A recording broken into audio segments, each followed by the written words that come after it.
Bonsoir, que la bénédiction de Dieu le Père, Dieu le Fils, et Dieu le Saint-Esprit soit avec toi et toute ta famille.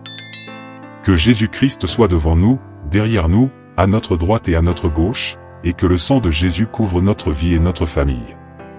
Nous te demandons, Seigneur, d'apporter la guérison, d'ouvrir de nouvelles portes, et d'apporter beaucoup de santé à cette vie, à cette maison.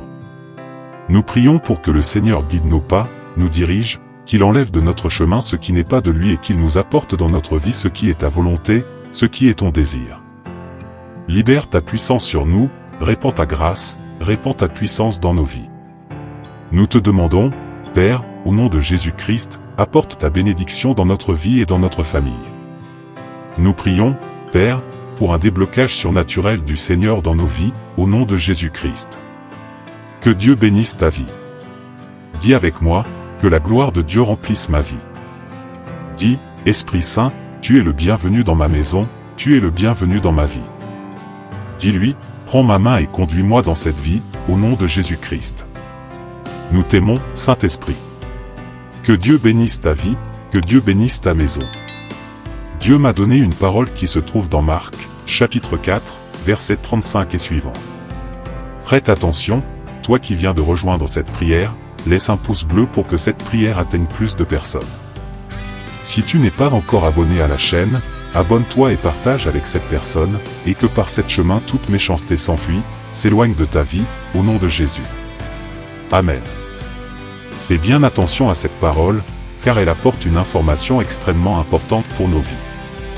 Marc 4h35, ce jour-là, le soir venu, Jésus leur dit, « Passons de l'autre côté. » Et après avoir renvoyé la foule, ils l'emmenèrent avec eux dans la barque où il se trouvait, et il y avait aussi d'autres barques avec lui. Il se leva alors un grand tourbillon de vent, et les vagues se jetaient dans la barque, de sorte qu'elle se remplissait déjà.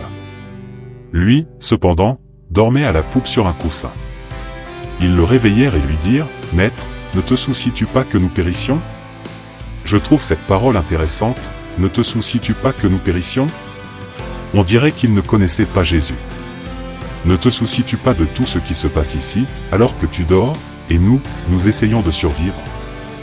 Pourquoi l'être humain pense-t-il que Dieu veut le voir souffrir? Pourquoi croyons-nous que Dieu souhaite que nous traversions des épreuves? Si Jésus dormait, c'est parce qu'il voulait qu'ils exercent leur foi. Il y a des moments dans nos vies où Dieu semble silencieux, mais cela ne signifie pas qu'il nous a abandonnés, tout comme il ne les avait pas abandonnés. Cela signifie que Dieu veut que nous exercions notre foi, en croyant que s'il est avec nous, il soutiendra toutes choses. S'il est avec nous, tout sera gardé et protégé par Dieu, par sa justice. Dieu ne faillit pas, sa justice ne faillit pas. Tout ce que l'homme sème contre toi, il le récoltera, absolument tout. Regarde la réaction des disciples, « Ne te soucies-tu pas que nous périssions ?» Que voulait-il dire par là? Ne te soucies-tu pas? Comme s'il ne se souciait pas alors qu'il était là avec eux. C'est juste que leurs émotions étaient déséquilibrées, la peur, la terreur les tourmentait. Ce n'était pas seulement la tempête, mais aussi leur peur, ce sentiment d'insécurité.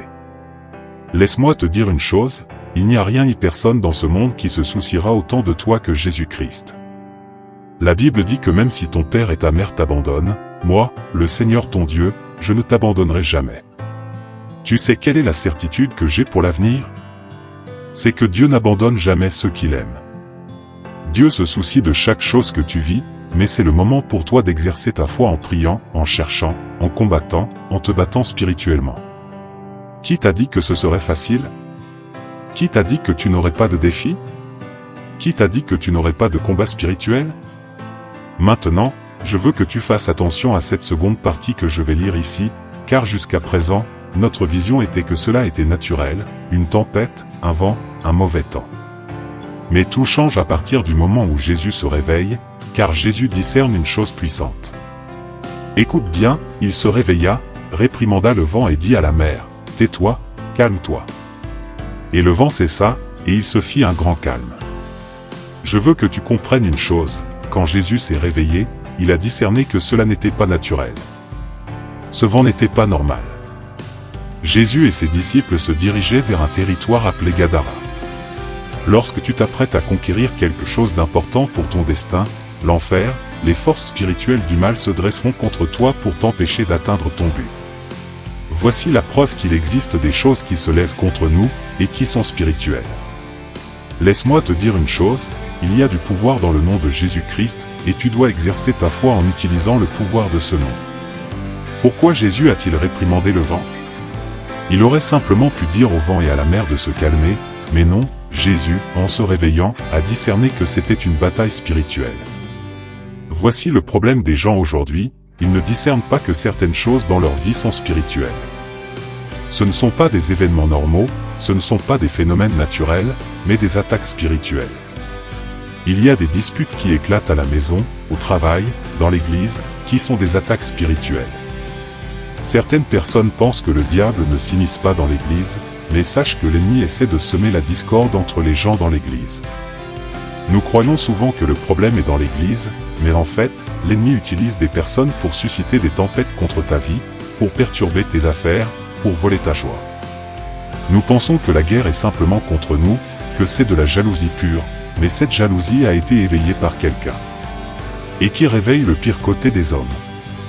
Qu'est-ce qui déséquilibre émotionnellement les gens? Je ne dis pas que l'être humain n'a pas de responsabilité sur ses actions, mais il existe une origine spirituelle aux mauvaises choses. Lorsque Jésus, dans ce cas, se réveilla, il comprit que le combat était spirituel, car il se dirigeait vers Gadara, et qui ont-ils rencontré à Gadara? Un homme possédé par une légion de démons. Les démons faisaient la fête dans cette région, et pas seulement dans la vie de cet homme. C'est pourquoi tu dois comprendre une chose, il y a des batailles qui sont spirituelles, et nous voulons les résoudre de manière naturelle. Tout ce que tu ne parviens pas à surmonter dans le naturel, tu dois ouvrir tes yeux car c'est une bataille spirituelle.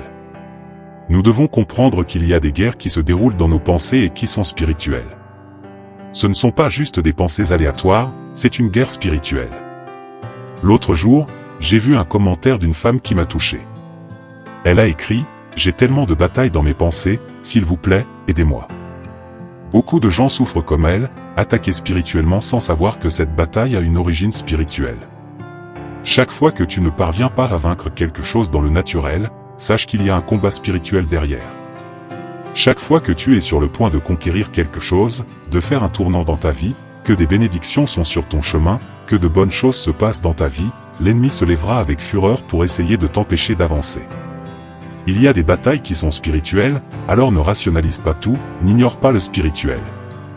Il y a des gens qui disent croire en Dieu, mais qui sont les premiers à douter que quelque chose soit spirituel.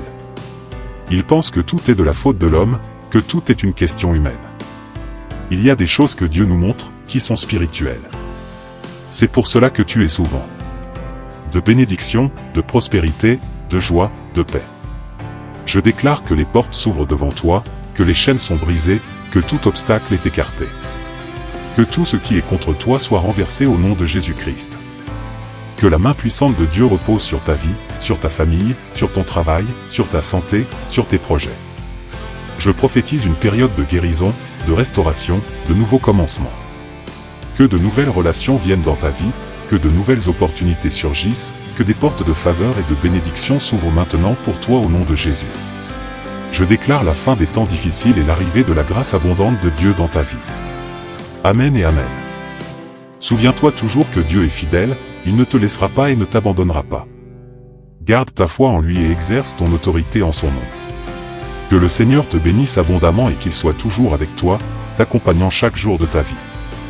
Amen.